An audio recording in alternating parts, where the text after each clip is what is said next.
Baik, perhatikan sambil saya jelaskan ya apa yang kalian tulis ya. Bagaimana cara menghafal yang banyak ini ya. Perhatikan. Ini kan akan lebih mudah kalau kalian paham ya bagaimana menghafalnya. Nah, kemarin kita sudah mempelajari tentang gelombang dan berbagai pengertian-pengertiannya ya. Antara lain ada simpangan, ada amplitudo, ada frekuensi, ada apa lagi? Periode, cepat lambat, panjang gelombang, semua sudah ya. Sudah kalian catat, dibaca. Sekarang kita lihat secara hitung-hitungannya. Kita lihat di sini bahwa antara frekuensi dan periode ini berbanding terbalik ya. Jadi F-nya itu adalah super T, T-nya adalah periode ya, dan T-nya adalah super F. Ini seperti ini ya, lihat. Nah F ini N. Kalian kemarin definisinya F itu apa? Frekuensi. Frekuensi adalah apa frekuensi? Banyaknya gelombang ya atau getaran. Jadi kalau ada getaran di getaran ya, kalau ada gelombang. Jadi banyaknya getaran atau gelombang yang terjadi dalam setiap satu waktu, berarti dalam setiap detik. Kalau lihat F adalah N per T ya. Nah kalau ada kebalikannya ya berarti T-nya jadi T besar ini T kecil ya, berarti T per N gitu ya. Jadi T kecil ini adalah waktu dalam detik ya. T besarnya apa? T besarnya apa kemarin? Periode, jangan lupa. T besar periode. Kalau F kecil frekuensi, kalau F besar apa? Kalau F besar apa? Gaya ya. Oke. Nah kita lihat perbandingannya, yang penting ini adalah kebalikannya gitu aja. Yang pertama ya. Jadi ini ngapalin ini mudah-mudahan gampang ya. Kira-kira berapa menit kalian bisa hafalin? Ini aja. Berapa menit? 5 menit ya, nggak nyampe mungkin ya. Ingat F sama dengan super T, T sama dengan per F. F-nya N per T, T-nya sama dengan itu balik. Berarti T per N ya, T pertama. Kemudian yang kedua kita lihat simpangan ya. Simpangan nanti berkaitan juga dengan amplitudo ya. Kemarin simpangan itu apa pengertiannya? Simpangan adalah apa? Masih ada yang masih ingat? Ini udah di baca-baca lagi. Jarak suatu titik dari titik keseimbangannya ya, titik keseimbangannya. Dan suatu titik dari titik keseimbangannya itu benar-benar yang bergetar ya, atau bergelombang. Nah kita lihat di sini ya, simpangan ya, ini secara rumusnya ini gampang menghafalnya. Y sama dengan A sin theta. Ini mungkin nggak nyampe 1 menit kita hafal ya. Y sama dengan A sin theta. Y ini adalah simpangan, hanya adalah apa? A. Kemudian hafal ya. Y ini simpangan, hanya amplitudo ya. Kemudian sin theta, theta-nya apa? Theta adalah sudut fase ya. Theta adalah sudut fasenya. Jadi yaitu jarak yang ditempuh pada gerak melingkar ini ya. Jaraknya sebesar sudutnya, sudut fase. Nanti kalian terang sendiri ya. Jadi Y-nya simpangan, hanya amplitudo ya. Ini bacanya theta-nya adalah sudut fase, ini omega ya, bukan W ya. Jadi tulisnya seperti ini agak melengkung gitu ya. Kalau W kan lagi agak melengkung. Ini adalah kecepatan sudut, ini adalah waktu ya. Nah kita lihat di sini Y sama dengan A sin theta. Nah di kelas 10 ya, ini kalian sudah belajar sebetulnya pada gerak melingkar bahwa theta-nya itu adalah omega kali T ya. Ini spidolnya agak kurang jelas. Ini nanti diingat ya, ini rumus dasar theta sama dengan omega kali T. Maka nanti theta-nya tinggal gantiin ya, berarti Y sama dengan A sin omega T gitu ya. Artinya kalau nanti kalian ini hafal, maka yang ini pun hafal gitu ya. Y sama dengan A sin theta, Y sama dengan A sin omega T, karena theta-nya adalah omega T gitu ya. Paham di sini? Ini cara menghafal rumus yang dipahami ya. Nanti menghafalnya akan lebih mudah kalau kalian paham. Jadi kalau kalian tidak paham ya hanya hafal simbol-simbol lambang aja ya, sebentar lupa, sebentar hilang gitu. Karena hanya ingat, tapi kalau udah hafal ya, kalau udah paham, hafalnya lebih mudah.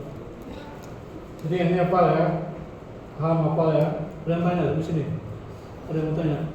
Ini kita masih berkaitan dengan menghafal rumus dan memahami rumus-rumus. Ini mungkin kalau di buku uraiannya panjang ya.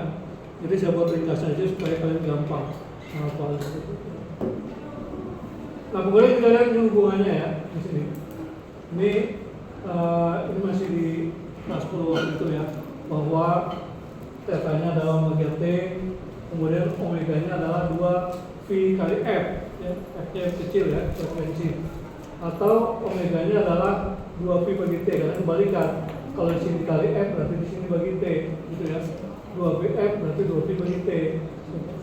Nah, kita balik ke sini tadi, hasil omega T, berarti omega-nya kita ganti aja, nanti 2VF, ganti 2VF, atau ganti 2V per T ya.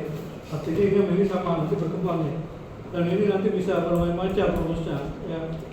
Kalau nanti kalian satu hafal, rumus yang lain hafal ya, ini hafal ya, pikir-pikirin aja, nanti bisa berubah-ubah. Ini baru sebagian yang saya sampaikan, itu tergantung bagaimana bentuk soalnya, mana yang kita pakai, persamaan yang mana. Jadi walaupun nanti di gelombang memang ada rumusnya ya, tapi ini bisa kita kembangkan sendiri kalau kita paham, gitu ya. Kemudian kita lihat, simpangan akan mencapai maksimum jika nilai sinus dari sudut fasenya adalah 1. Artinya nilai sin konstan paling besar itu adalah 1. Ya, nilai itu nggak ada lebih dari 1 ya. Makanya banyak kan nilai sin cos itu di bawah 1, 0, sekian, 0, sekian. Nilai 1, makanya kalau di 1 berarti dia maksimum ya. Kalau maksimum ya, kalau ini nilai 1 kan berarti nggak usah ditulis nih ya. Kalau sin 2V per T, T-nya 1, atau sin 2V FT-nya 1, ya berarti dia sama dengan A kali 1 gitu ya. Nah, Y di sini berarti dia mencapai maksimum, maka ini Y maksimum ya. Jadi Y maksimum sama dengan A, itu maksudnya ya, sama dengan A ya. Jadi Y maksimum A itu apa? Di sini sama dengan ya, Y maksimum sama dengan A. Ini bukan Y mak A, bingung sebenarnya. Nah, ini ya, Y maksimum berarti himpungan maksimum sama dengan amplitudo, sama seperti kemarin ya. Ingat, amplitudo adalah simpangan maksimum, jadi maksimumnya adalah amplitudo.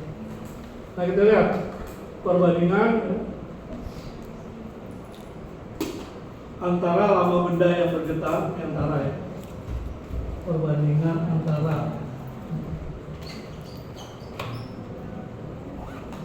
lama benda yang bergetar dengan periode getarnya, itu disebut sebagai fase getaran. T-nya adalah lama benda yang bergetar, gitu. T-nya adalah periode ya. Jadi lama benda yang bergetar dibagi T itu adalah, ini nanti nulisnya seperti ini ya.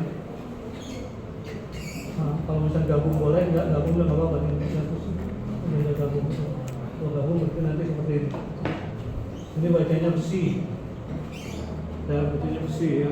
Jadi nilai besi atau fase getarannya, atau nanti kalau pada gelombang berarti fase gelombangnya ya, itu adalah T bagi T, TT, T kecil menjadi T besar, T bagi T besar. Jadi T-nya adalah lamanya waktu, T kecil ya, T besarnya jangan lupa tadi apa? T besarnya adalah periode, T kecilnya adalah lama waktu, T besarnya adalah periode. Jadi ini kalian tahu sendiri ya, mesinnya adalah apa tadi mesinnya? Mesin ini sebagai apa? Fase, ya, ingat ya. Nanti ada fase, ada sudut fase. Kalau sudut fase theta, kalau fase adalah psi. Bisa dipahami ya mesin ini? Saya, jadi ada dua ini udah. Ya, nanti kalau udah paham, menghafalnya akan mudah. Kemudian kita lihat nyambung ke sini ya. Jadi ini ada beberapa rumus-rumus dasar ini. Nanti ada berkembang lagi setelah ini ya. Ini harus dipahami dulu. Dan ini saya buat secara ringkasnya. Kalau di buku mungkin banyak uraiannya, tapi intinya ini yang diperlihatkan. Kalian lihat di sini ada simpangan, ada kecepatan, ada percepatan. Simpangannya Y, kecepatannya V sama ya, seperti biasa V. Percepatannya adalah A. Makanya kita lihat bagaimana kecepatannya. Kalau tadi simpangannya udah, mari kita lihat bagaimana kecepatannya. Kecepatannya ya, ini hasil dari penurunan gitu ya. maka nanti didapat hasil akhir dari kecepatan. Rumusnya adalah ini salah satunya. Nah, tapi ini nanti bisa berubah-ubah, ya tergantung. Kita lihat aja di sini ya. Di sini kan 2 V per T ya, ini 2 V per T sama di sini. Atau 2 V per T itu sama dengan juga 2 VF. Nanti ini berarti bisa juga 2 VF, gitu ya. Di sini. Nah, ini 2 V per T ya. 2 V berarti nanti bisa juga 2 VF kali A, gitu ya. Cos 2 VF kali A atau balik-balik sama. Intinya. Nah, kemudian karena dia maksimum, V maksimum, kita lihat di sini ya. Kalau V maksimum berarti cosnya adalah satu nih ya. Nah, 1 berarti nanti ya nggak usah tulis ya. Di sini sama aja. Ininya adalah omega ya, ini bukan W ya. Omega. Nah, ini ya. Berarti dia omega A. Gitu ya. Satunya nanti ya nggak usah tulis nggak apa-apa. Berarti kalau dia maksimum ya kecepatan maksimum, berarti ini aja. Karena ini nilainya 1 sama. Nilai cosnya 1. Di sini juga nilai sin-nya 1, itu berarti maksimum. Kalau nilai sin-nya 1, berarti dia maksimum. Nilai cosnya 1, di sini berarti P maksimum ya, kecepatan maksimum. Nah, kecepatan ini pun ya, ini nanti bisa berubah-ubah ya, tergantung nanti soalnya apa yang diketahui. Nah, ini pada kecepatan. Nah, pada kecepatan ini juga sama sebetulnya. Kalau dulu kalian masih ingat ya, ini istilahnya turunan dy per dt. Ada emaknya, ada anaknya, ada cucunya. Nah, itu ya, ingat ya, dy per dt. Berarti kalau kita lihat di sini ya, v itu adalah dy per dt gitu ya. Ini kalian sudah belajar turunan ya. Kalau belum kan pernah saya sampaikan dulu ya. Jadi V sama dengan dy per dt, berarti V-nya ini adalah turunan dari Y, gitu ya. Anaknya dari Y, gitu ya. Supaya gampang nih turunannya apa? Anaknya lah. Gitu. V sama dengan dy per dt, ya, turunannya. Nah, sedangkan A-nya itu adalah dv per dt, gitu ya. Berarti percepatan adalah turunannya dari ini turunan terhadap waktu ya, dv per dt, turunan dari kecepatan ya. Kecepatan turunan dari simpangan.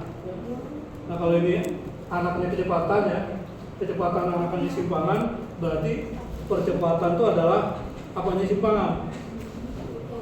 Cucunya gitu ya. Artinya 2 kali diturunkan. Nanti bisa jadi soal itu dalam bentuk penurunan.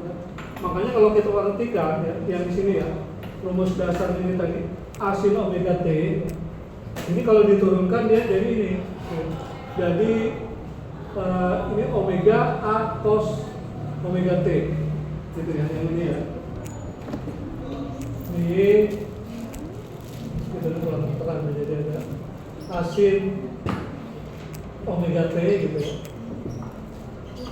Makanya nanti kalau turunannya berarti ini ya, berarti jadi WA gitu. Jadi cos sini ya, WA cos omega T. Artinya nilai ini sama dengan nilai ini begitu ya. Nih, bingung nggak kira-kira? Ada bayangan ya, ada bayangannya. Jadi artinya sama ya, ini kan W juga, W-nya adalah 2 V per T gitu ya. Omega adalah 2 V per T, juga 2 V. Jadi artinya sama. Nah, ini nanti kalau diturunkan lagi, ini omeganya jadi kuadrat di sini ya. Jadi min omega kuadrat, A di sini balik lagi ke sin, jadi sin lagi. Jadi dari sin cos ke sin lagi. Jadi ini kali omega, jadi omeganya kuadrat. Tapi ini negatif ya. Jadi min omega kuadrat A sin omega T. Ini adalah percepatan dari simpangan. Di sini maksudnya simpangan ya. Atau Y titik suatu titik yang kita anggap sebagai yang kita ukur gitu ya, acuannya. Nah, ini ya, ini berarti ya, karena asin omega T-nya itu adalah Y ya, asin omega T-nya adalah Y ya tadi ya, ini ya. Jadi asin omega T itu adalah Y, maka di sini tidak kita ganti Y gitu. Artinya kalau kalian mau hafalin ini nggak apa-apa panjang, tapi ini lebih mudah. Berarti Y sama dengan min omega kuadrat kali G. Ini namanya nilainya sama. Nanti kalau pakai yang mana berarti kalau soalnya tergantung soalnya seperti apa. Kalau berada yang lebih gampang, misalnya simpangannya udah ketahui ya kita pakai ini. Tapi kalau simpangannya belum ketahui ya berarti kita cari dulu simpangannya pakai ini. IA sin omega T. Gitu ya. Ini tambahan hubungan antara simpangan dan kecepatan. Jadi kecepatan dari simpangan itu adalah ini kecepatan sudut akar dari amplitudo kuadrat min simpangan kuadrat. Ya demikian, kira-kira ada yang mau ditanyakan atau